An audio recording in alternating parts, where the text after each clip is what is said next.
Hi friends, இன்றைக்கி நம்ம சேனலில் பார்க்க போகிறது லஞ்ச் மெனு. அதில் என்னென்ன ரெசிபி பண்ணியிருக்கேன் நான் இப்போ உங்களுக்கு காட்டுறேன். ஒயிட் ரைஸு, மோர் குழம்பு, கேரட் பீன்ஸ் பொரியல், உருளைக்கிழங்கு கூட்டு, மாங்காய் ஊறுகாய், எக் ஃப்ரை. இதெல்லாம் எப்படி பண்ணியிருக்கேன்னு இப்போ நம்ம வீடியோக்குள்ளே போய் பார்க்கலாம். மோர் குழம்பு பண்ணுறதுக்காக நான் தேங்காய் எடுத்து வச்சுருக்கேன். தேங்காயில் கொஞ்சம் சீரகம், கொஞ்சம் மஞ்சத்தூள், 3 சின்ன வெங்காயம், 2 பச்சை மிளகாய் எடுத்துருக்கு. கொஞ்சோண்டு தண்ணி ஊற்றி நல்லா நைஸாக அரைச்சி எடுத்துடலாம். இது இப்போது நல்லா நைஸாக அரைச்சி எடுத்துட்டேன். இதில் நம்ம தேவையான அளவுக்கு தயிர் ஊற்றிக்கலாம்.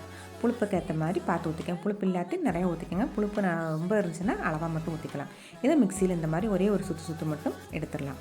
அடுத்து ஒரு பாத்திரம் அடுப்பில் வச்சுருக்கேன். அதில் கொஞ்சம் ஆயில் சேர்த்துக்கலாம். இதில் கடுகு பொரிஞ்சு வந்தோடனே கொஞ்சம் சின்ன வெங்காயத்தை பொடியாக நறுக்கணையும் சேர்த்துக்கலாம். 2 பட்டை வத்தை, கொஞ்சம் கருவேப்பிலை எல்லாத்தையும் சேர்த்து எல்லாம் நல்லா இந்த மாதிரி கோல்டன் கலர் வந்தோடனேவும் நம்ம அரைச்சி வச்சுருக்கிற மோர் குழம்போட கூட்டை இதில் சேர்த்துட்டு கொஞ்சோண்டு தண்ணியை ஊற்றிடலாம். தேவையான அளவுக்கு உப்பையும் போட்டுட்டு நம்ம அடுப்பு சிம்மில் வச்சிடலாம். கொதிக்க விடக்கூடாது. மோர் குழம்பு இந்த மாதிரி நுரகட்ட ஆரம்பித்தோடனே அடுப்பு ஆஃப் பண்ணிடலாம். அடுத்து நான் உருளைக்கிழங்கு பண்ண போகிறேன். அதுக்காக நான் குக்கர் அடுப்பில் வச்சுருக்கேன். அதில் கொஞ்சம் ஆயில் சேர்த்துருக்கேன். கடுகு, சோம்பு சேர்த்துட்டு பட்டை வத்தை, கருவேப்பிலை சேர்த்துட்டேன். இதில் நான் க்யூப் சைஸில் கட் பண்ணிய பெரிய வெங்காயத்தை 2 பெரிய வெங்காயம் சேர்த்துருக்கேன். பெரிய வெங்காயத்தை லைட்டாக வதக்கலாம். ரொம்ப வதங்கணும்னு அவசியம் இல்லை. லைட்டாக மட்டும் வதக்கிட்டு நம்ம உருளைக்கிழங்கு போட்டுக்கலாம். அதுவுமே க்யூப் சைஸில் இந்த மாதிரி நான் கட் பண்ணி எடுத்து வச்சுருக்கேன். அதை இதோட சேர்த்துடலாம். ஒரு தக்காளி, 2 பச்சை மிளகா எல்லாத்தையும் சேர்த்து நல்லா ஒரு தடவை மிக்ஸ் பண்ண பிறகு நம்ம மசாலா சேர்த்துக்கலாம். மஞ்சள்தூள், மிளகாய்த்தூள், மல்லித்தூள், கறி மசாலா பொடி எல்லாத்தையும் சேர்த்துட்டு இதை நம்ம பச்சை வாடை போகிற வரைக்கும் வதக்கிட்டு இதுக்கு தேவையான அளவுக்கு தண்ணியை ஊற்றிடலாம். இப்போ நான் உப்பையும் சேர்த்துட்டு இதோடையும் இப்போ நான் இதுக்கு 1 டம்ளர் அளவுக்கு தண்ணி ஊற்றியிருக்கேன். இது குக்கரில் நம்ம ஒரு 3 விசில் விட்டு எடுத்துக்கலாம்.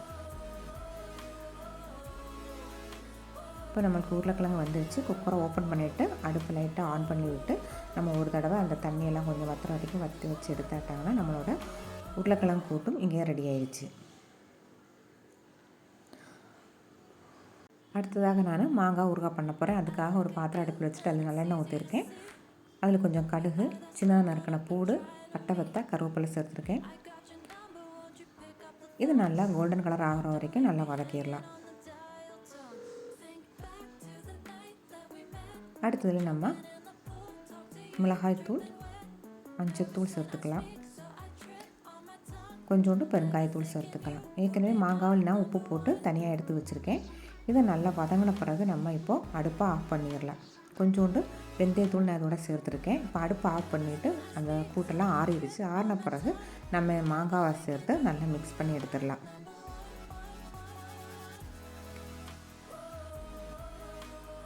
இப்போது மாங்காய் ஊறுகாயும் ரெடி ஆயிடுச்சு. கேரட் பொரியல் பண்ண போகிறேன். ஆயில் சேர்த்துருக்கேன். ஆயில் கொஞ்சம் கடுகு போட்டிருக்கேன். பட்டை வத்தை, கருவேப்பிலை போட்டுட்டேன். நம்ம நறுக்கி வச்சுருக்கிற பீன்ஸு, கேரட்டு இதோட சேர்த்துக்கலாம். ஒரு பெரிய வெங்காயம் சின்னதாக நறுக்கணையும் சேர்த்தும் உப்பையும் சேர்த்தாச்சு.